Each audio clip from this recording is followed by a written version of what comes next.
Bem-vindos ao nosso canal no Spotify. Você ouvirá neste momento uma reflexão bíblica com o pastor Rainerson Israel. Deus abençoe sua vida e fale ao seu coração. Eu queria convidar você a abrir a palavra de Deus na carta de Paulo aos Filipenses. Carta de Paulo aos Filipenses, capítulo 2, a partir do verso 5. Eu quero ler com você do 5 ao 11. É um hino muito conhecido. Está aí no interior desta carta que Paulo envia a esta comunidade, a esta igreja que se reunia lá na Macedônia, uma das mais importantes cidades da Macedônia, Filipos. Aliás, nome este que foi uma espécie de homenagem a Filipe da Macedônia, pai de Alexandre o Grande, aquele que helenizou o mundo inteiro, né? Diz assim a palavra do nosso Senhor. Eu estou lendo na versão Almeida, revista atualizada. Diz assim a palavra de Deus: tende em vós o mesmo sentimento que houve em Cristo Jesus, pois ele, subsistindo em forma de Deus, não julgou por usurpação o ser igual a Deus. Antes, a si mesmo se esvaziou, assumindo a forma de servo, tornando-se em semelhança de homens, e reconhecido em figura humana, a si mesmo se humilhou, tornando-se obediente até a morte e morte de cruz.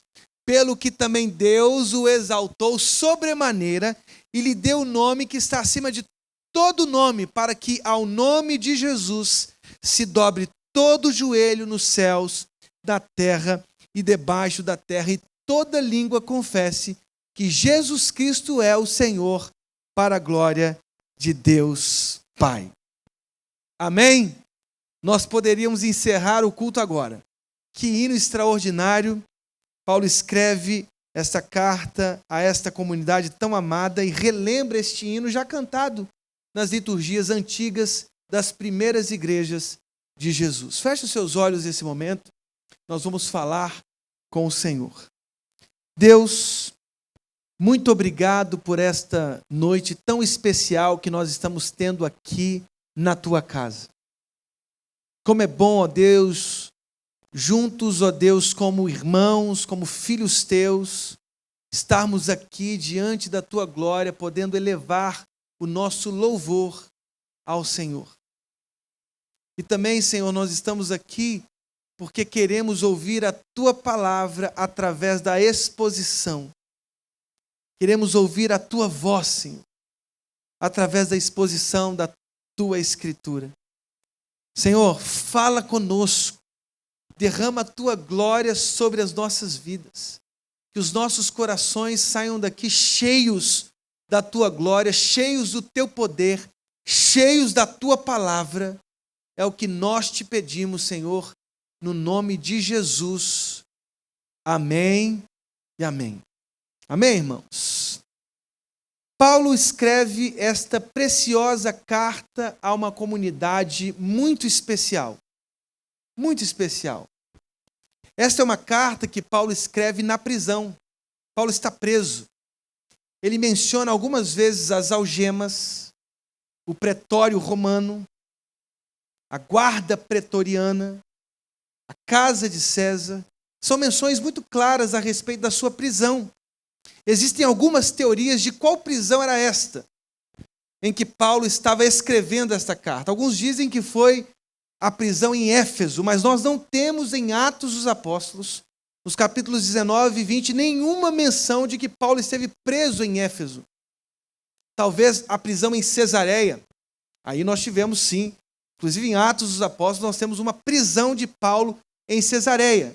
Eu não sei se vocês se lembram, mas Paulo estava em Cesareia antes de ser preso, na casa de Filipe, o evangelista, e tinha lá suas filhas. E o profeta Ágabo chegou na casa de Filipe, pegou o cinto de Paulo, amarrou em si mesmo e disse assim: Paulo, é isso que você vai experimentar se você for à cidade de Jerusalém.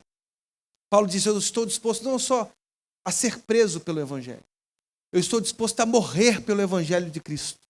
Então veja o coração do apóstolo Paulo. Alguém que estava pronto não só para ser preso, mas para morrer pelo nome de Cristo Jesus. Ele foi para a cidade de Jerusalém. Judeus vindos da Ásia provocaram um tumulto em Jerusalém. Cláudio Lísias, o comandante, precisou intervir naquela confusão, tirar o apóstolo Paulo, senão ele seria possivelmente assassinado ali. E veja, 40 homens ali disseram assim, nós não comeremos enquanto não matarmos o apóstolo Paulo, porque ele prega contra os nossos costumes e contra a nossa lei. Cláudio Lísias precisou levar Paulo para a cidade de Cesareia. Lá ele ficou preso por alguns anos. Paulo precisou defender-se para as autoridades de lá. Por exemplo, Félix, Festo, Agripa, tantas autoridades para as quais ele precisou falar sobre o evangelho que ele pregava. A pressão foi tão forte que Paulo apelou para César. Tudo isso está em Atos dos Apóstolos. A viagem para Roma não foi uma viagem tranquila. O navio em que ele estava naufragou, mas Deus disse para ele, eu vou preservar a integridade física de todos os que estiverem no barco. Eles acabaram indo para uma ilha de Malta, ele ajudou a curar tantos homens como Públio, um dos principais da ilha, né, os seus parentes, todos doentes da ilha foram curados pelo poder do evangelho que Paulo pregava, até que ele chegou em Roma. O capítulo 28 de Atos dos Apóstolos, é um capítulo emblemático, porque ele mostra como Paulo, preso, ainda recebia judeus da prisão, pregava o evangelho, e o sucesso do evangelho era extraordinário. Paulo, nessa carta aos Filipenses, ele diz claramente, as minhas algemas têm sido o fundamento para que o evangelho se espalhe. Ou seja, é mais harmônico imaginarmos que Paulo está em Roma, lá em Atos 28, e lá de Roma ele escreve esta carta para Filipos. E agora veja, nesta carta que Paulo escreve para Filipos, ele menciona o sentimento de Jesus. Essa comunidade era uma comunidade íntegra, uma comunidade que amava o ministério apostólico, uma igreja que sustentava o apóstolo Paulo, mesmo em Tessalônica, depois de sair de Filipos, essa igreja estava sustentando o apóstolo Paulo. Epafrodito, alguém já ouviu falar desse nome? Epafrodito, ele levou as doações dos filipenses para Paulo em Roma. E ele chegou, diz a palavra de Deus aqui na carta aos Filipenses, à porta da morte por causa do evangelho de Jesus. Ele levou tudo que supria as necessidades do apóstolo Paulo, que os filipenses enviaram para Roma, chegando quase às portas da morte. Paulo queria enviar Timóteo e a carta que ele escreveu aos filipenses, mas ele disse, eu estou levando Epafrodito. Epafrodito está conduzindo essa carta para que vocês vejam com os próprios olhos como Deus curou Epafrodito e arrancou de mim uma tristeza que poderia piorar. Imagina tristeza sobre tristeza. Então Epafrodito pega essa carta e leva aos filipenses uma carta em que Paulo está preocupado com uma comunidade amorosa, que amava o evangelho, que amava o ministério apostólico do apóstolo Paulo, mas que vivia uma cisão em sua liderança. Duas mulheres são mencionadas em Filipenses 4, Evódia e Síntique. Só nome bonito, hein, gente? Epafrodito, Evódia, Síntique. Olha aí, se você tiver um menino e duas meninas, já tem os nomes aí para você nomear seus filhos todos. Epafrodito, Evódia e Síntique. Duas líderes daquela igreja que estavam com uma confusão interna. Paulo precisou mostrar que o sentimento de Cristo Jesus deve ser o nosso sentimento. E aí Paulo faz uma coisa extraordinária nesta carta. Ele expõe com clareza com clareza a pessoa de Jesus. Nós estamos diante de um dos hinos mais importantes do Novo Testamento. Porque aqui se diz, irmãos, aqui se diz de maneira clara, imponente, como o Verbo eterno de Deus, o Filho gerado na eternidade pelo Pai, assumiu a nossa condição humana. O eterno que se tornou frágil, o eterno que assumiu o corpo e a alma de Jesus. Este é um dos grandes mistérios, irmãos, que nós temos da fé cristã. Toda a igreja cristã, todo o pensamento cristão se debruçou por séculos para entender este grande mistério da encarnação. Um Deus todo-poderoso, envolvido em sua glória, descendo os degraus da humilhação, assumindo a carne física do ser humano, a alma do ser humano, e descendo às condições mais miseráveis da própria morte, porque Jesus morreu, diz o credo histórico, sob Pôncio Pilatos. Ele não só assumiu a nossa condição aviltante e humilhada de ser gente, mas ele desceu aos níveis da própria morte. Ele foi humilhado na cruz do Calvário, exposto como nu, mas diz a palavra de Deus que ao terceiro dia ele ressuscitou. Passou 40 dias discipulando os seus discípulos, se ascendeu aos céus, está à destra do Pai, e um dia ele voltará. Ele vai romper as nuvens para buscar a sua igreja. Nós somos a igreja. Amém, irmãos? E aqui, Paulo escreve esta carta, expondo, eu diria, no seu coração mais precioso, no momento mais importante da carta, este sentimento que governou a vida de Jesus. Paulo diz a essa comunidade que sofria em sua unidade, que sofria em seus relacionamentos. Ele disse explicitamente: tende em vós o mesmo sentimento que houve em Cristo Jesus. A palavra que Paulo usa aqui no grego é fronel. Fronel, irmãos, não é um estado emocional momentâneo. Nós tendemos a interpretar esse texto como se fosse um mero sentimento de Jesus.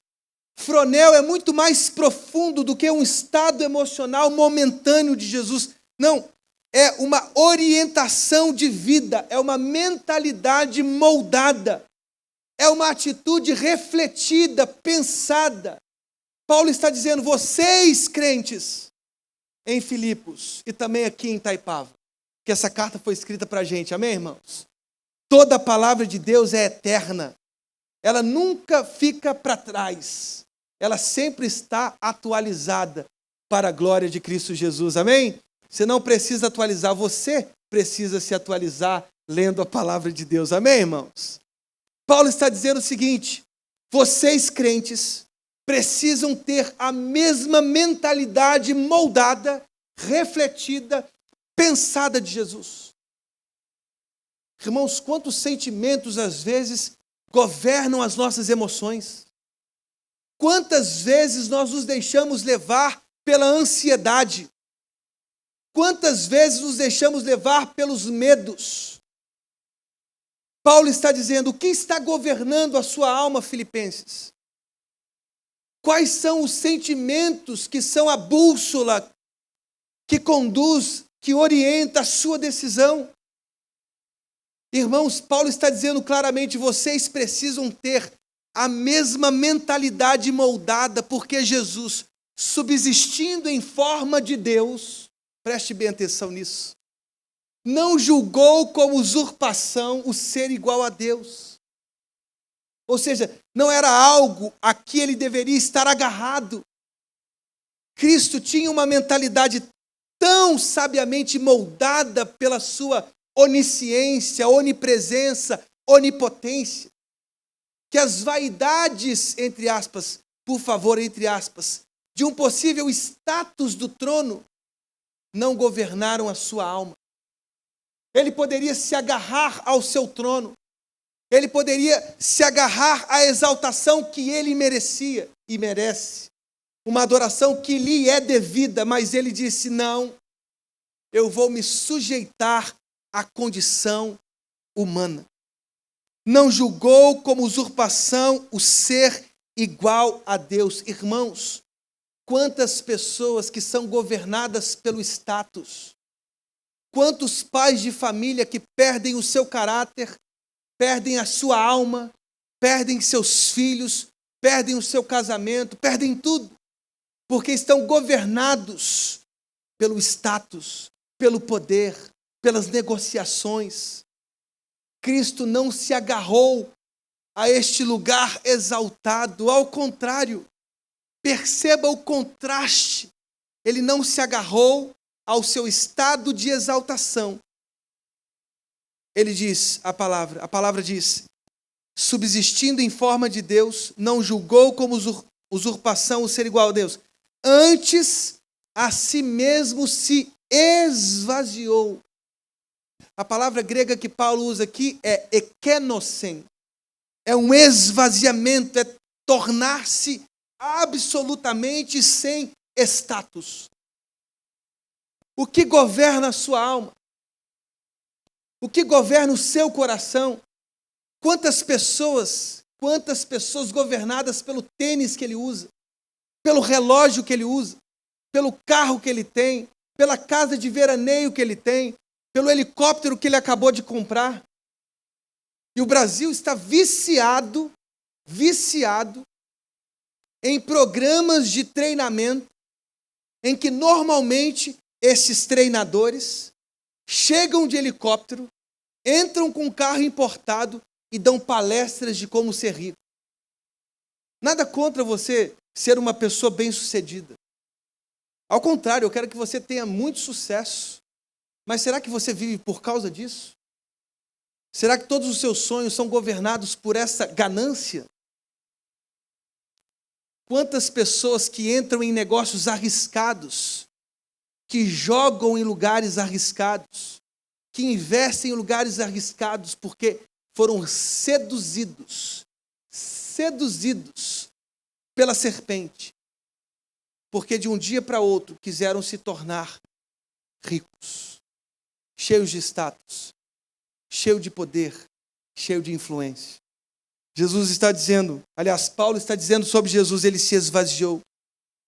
Ekenosen, ele se abdicou de todo o seu status, ele deixou todo o seu status de glória, a sua condição exaltada, e diz a palavra de Deus, assumiu a forma de servo. Pois ele, subsistindo em forma de Deus, não julgou como usurpação o ser igual a Deus, antes a si mesmo se esvaziou, assumindo a forma de servo.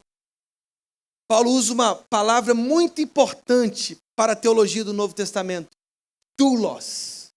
Jesus tornou-se doulos, ou seja, um escravo sem dignidade. Um escravo sem direitos. Agora, preste bem atenção, irmãos. Nós não estamos falando de uma pessoa qualquer. Não estamos falando do nosso coleguinha de trabalho, da nossa escola, da nossa faculdade, não. Estamos falando do próprio Deus. Cristo é Deus.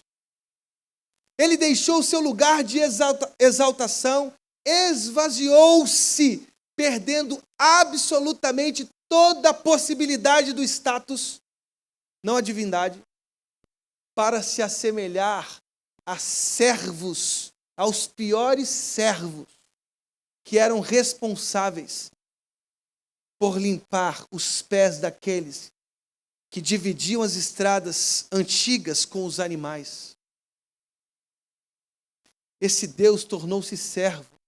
Esse Deus tornou-se escravo, sem direitos. Esse Deus resolveu, através da sua vida de serviço, lavar os pés dos discípulos. Irmãos, nós precisamos repensar, inclusive, eu diria, o dia em que a gente aceitou Jesus. Você precisa visitar em sua memória o dia que você aceitou Jesus. Quem você estava aceitando naquele dia? Que projeto você aceitou naquele dia que você levantou as mãos dizendo, eu quero Jesus? Porque há tantos messias fabricados pelos nossos delírios, pelas nossas ganâncias, fabricados pelos discursos mais fofinhos desses tempos contemporâneos. Eu nunca vi tanto sermão fofinho. Oh, você é tão fofinho de Jesus. Ah, você é campeão, você é vencedor, você é o cara. Sermões que afagam o nosso ego, que nos tornam mais idólatras de nós mesmos do que adoradores do Cristo real, verdadeiro, que se encarnou e assumiu a condição de servo, de doulos. Lá em João 13, Jesus começa a lavar os pés dos discípulos. Quando Jesus chega no apóstolo Pedro, Pedro diz assim, o meu pé você não vai lavar. O que Jesus disse para ele? Pedro, se eu não lavar o seu pé, você não tem parte comigo.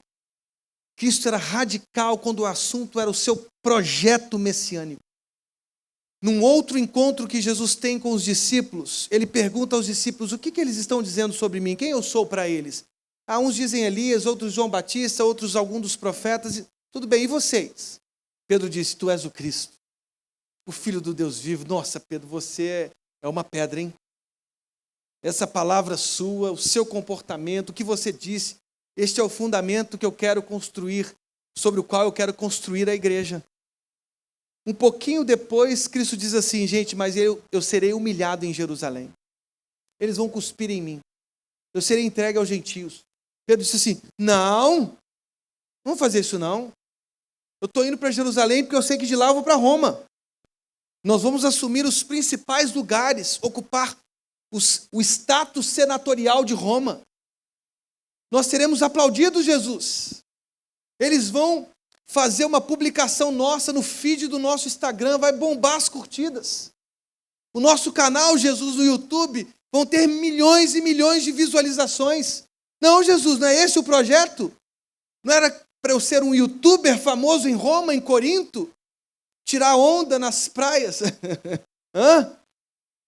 Jesus disse assim, Pedro, aliás, disse assim, Satanás,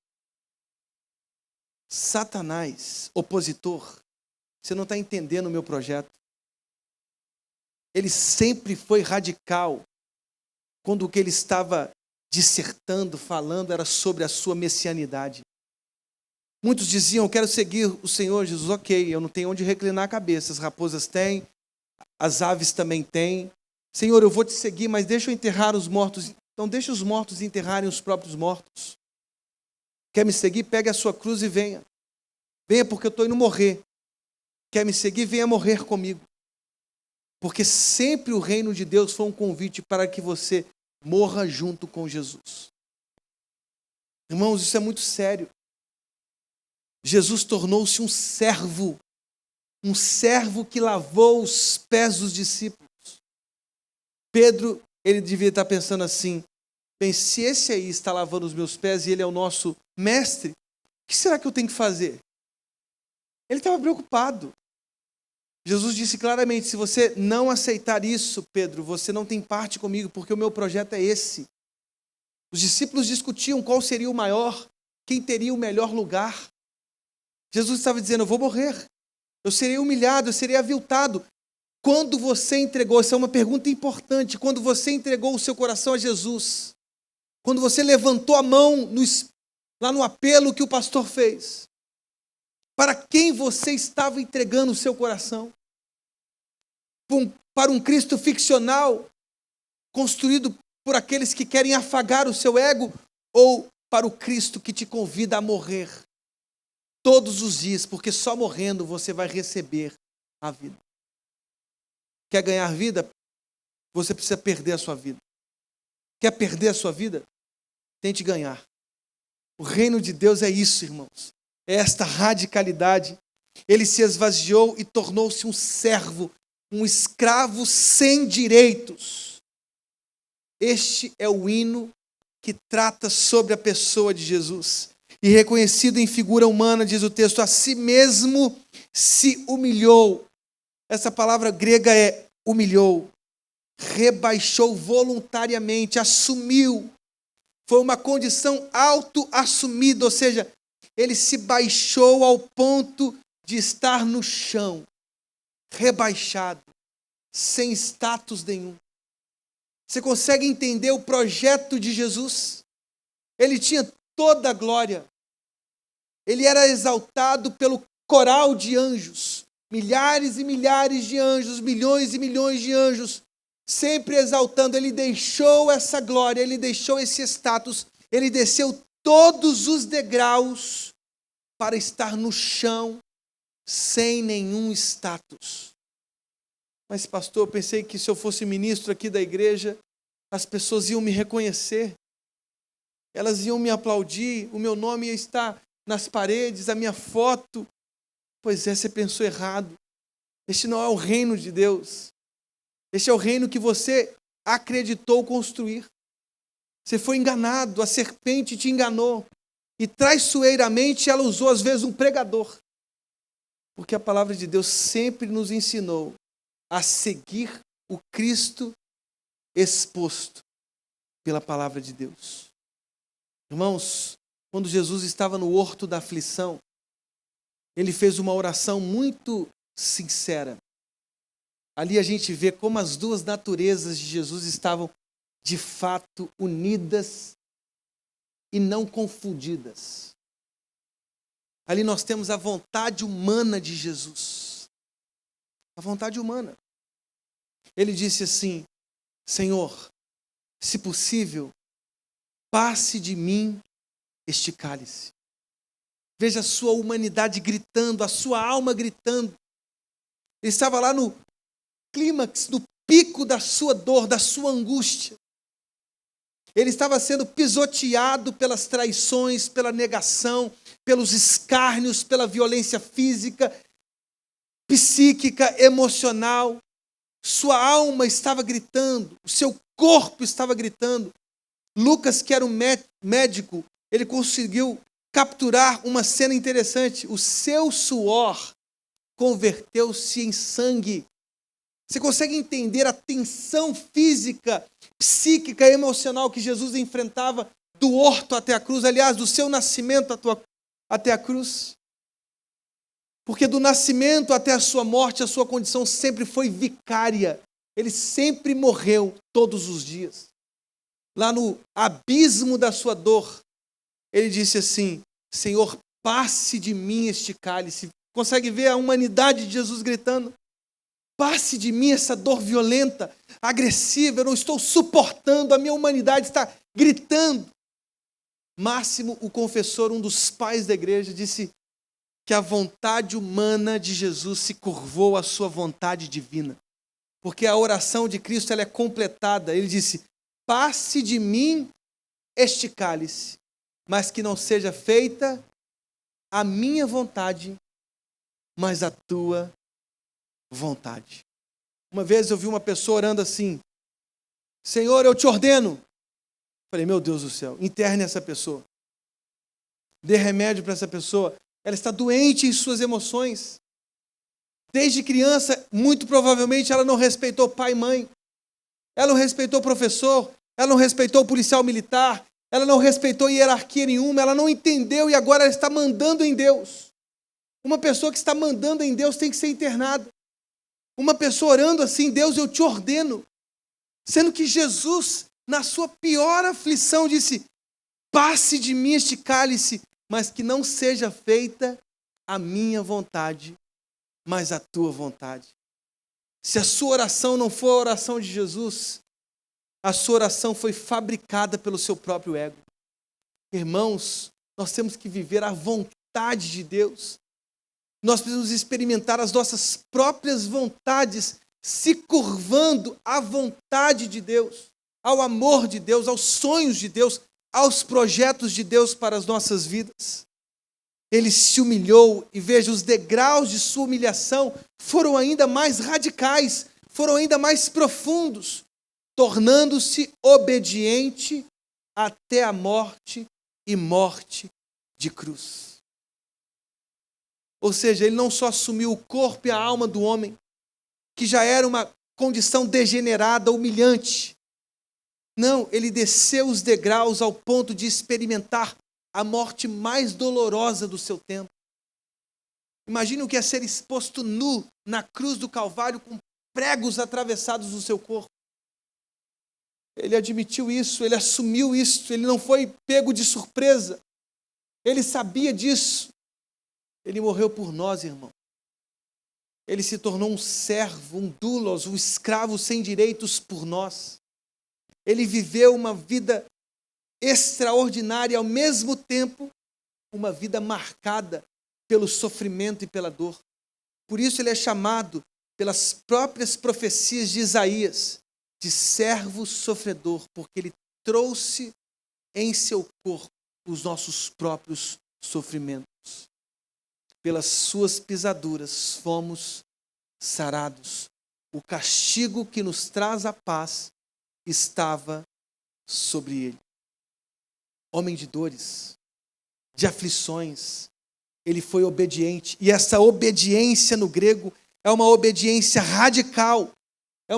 É uma resposta integral e radical ao projeto do Pai. Ele precisou assumir toda a condição humana. Gregório de Nazianzeno, também um importante pai da igreja, ele disse: aquilo que ele não assumiu, ele não poderia salvar. Ele assumiu toda a condição miserável do homem. Ele sentiu sede em João 4 com aquela mulher samaritana. Ele sentiu fome em Mateus 4, no texto da tentação. Ele sentiu a sua alma triste, profundamente triste até a morte no horto do Getsêmani. Ele chorou diante da morte do seu amigo. Ele sentiu-se abandonado pelo Pai na cruz do Calvário. Ele teve todas as sensações humanas, porque ele assumiu a integralidade do que o ser humano é, porque ele queria salvar o ser humano inteiro. Sua obediência foi radical, sua resposta foi radical. E a pergunta que nós precisamos fazer é: será que a nossa vida é radical? Será que a nossa resposta é radical? Será que o evangelho que professamos, não só em palavras, mas nas decisões que praticamos todos os dias, na vida que vivemos todos os dias, é uma decisão radical? São respostas radicais, obedientes, como Jesus? O hino termina: pelo que Deus o exaltou sobremaneira e lhe deu um nome que está acima de todo nome, para que todo joelho nos céus, na terra e debaixo da terra, e toda língua confesse que Jesus Cristo é o Senhor, para a glória de Deus Pai. Ele foi humilhado nos degraus mais humilhantes, mais abismais, mais profundos, mas de lá Deus o fez exaltado. O seu nome está acima de todo nome. É o nome que cura, é o nome que salva, é o nome que transforma, é o nome que liberta. Ser como Jesus é aceitar a nossa condição, como Paulo aceitou. Eu trago em meu corpo os sofrimentos de Jesus. Eu completo em meu corpo os sofrimentos de Cristo. Se a sua vida está muito confortável no Evangelho, pode ser que você esteja fora do Evangelho. Pastor, o Evangelho que eu tenho vivido é sentando aqui, experimentando esse ar-condicionado ligado, e aí eu vou para casa e durmo mais 6 dias e volto no 7º dia aqui, e busco a presença de Deus. Pode ser que você tenha aceitado um Evangelho que não seja bíblico. Frequentar a igreja não é ser servo de Jesus. Tem um monte de gente que frequenta a igreja e vai padecer a sua eternidade no inferno. Senhor, Senhor, não profetizamos em Teu nome? Não curamos em Teu nome? Apartai-vos de mim, eu nunca vos conheci. Apartai-vos de mim, vós que praticais a iniquidade. Iniquidade se pratica dentro da igreja, frequentando a igreja. Não tem a ver com frequentar a igreja. Então agora eu vou parar de frequentar a igreja. Então você já vai parar de viver o Novo Testamento, que diz que você tem que frequentar assiduamente a igreja. Só ler a carta aos Hebreus. Não é diminuir a sua vida cristã. A sua vida cristã começa agora. Amanhã, terça, quarta, quinta, sexta, sábado e domingo você volta aqui, recarrega as suas energias, seu combustível e vai viver o evangelho segunda, terça, quarta. É isso, irmãos. Vida radical. Viver radicalmente o evangelho que Cristo nos ensinou através do seu sacrifício, da sua vida, em nome de Jesus. Amém.